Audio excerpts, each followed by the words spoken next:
move rapidly down its entire length. Once the charge arrives at the tip, the axon releases one of several chemicals called neurotransmitters. Neurotransmitters are released into a small gap called a synapse that separates one neuron from its neighbor. The axon is on one side of the synapse, and a dendrite of the receiving neuron is on the other.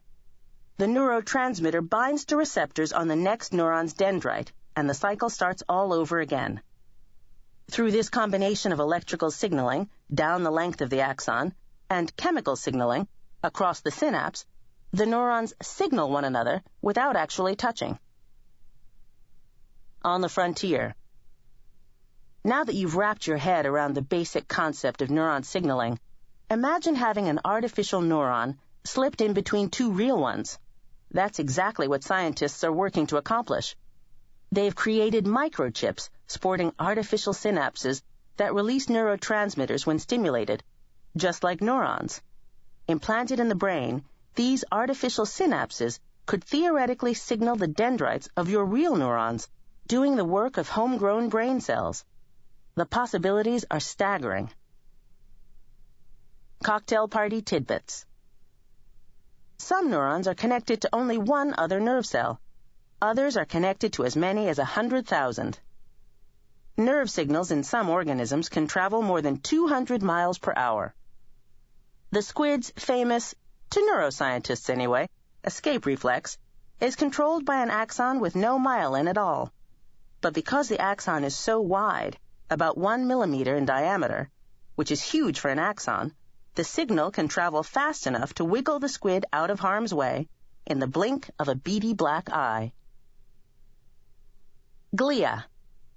The basics. Neurons, like all self-respecting celebrities, need an entourage. In the brain, glial cells are that entourage. Glial cells, or glia, from the Greek word for glue, are the underappreciated, glue of the brain. Discovered in the 19th century, glia are the support cells packed around the brain's neurons. For many decades, glia were defined by what they weren't, neurons.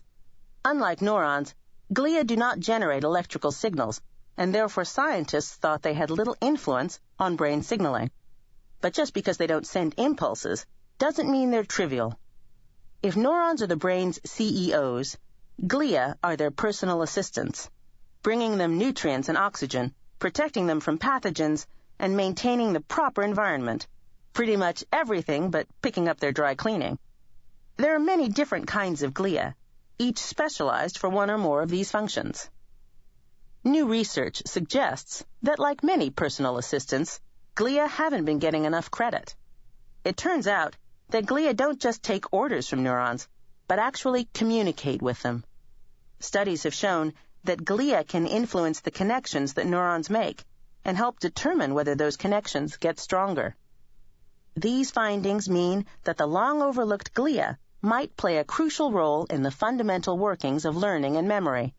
How's that for a comeback story? On the frontier. Stem cells are important because they can grow into many different kinds of specialized adult cells, making them a promising option for repairing damage to the nervous system. Now glia seem capable of the same effect. In a study, scientists extracted glia from human brains and bathed them in a cocktail of proteins. When they transplanted the cells into the brains of mice, they turned into healthy adult neurons.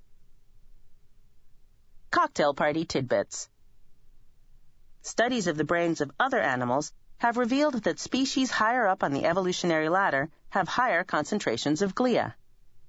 After Einstein's death, scientists discovered that his brain had a normal number of neurons, but Al had an unusually high concentration of glia.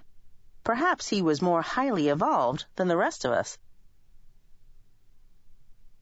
Spinal cord. The basics. The spinal cord is the one and only highway to the brain. Signals traveling to or from the brain have to traverse it.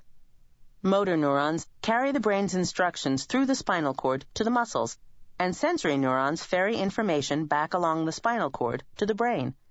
The cord itself is made up of neurons and is surrounded by vertebrae, hard bones that protect the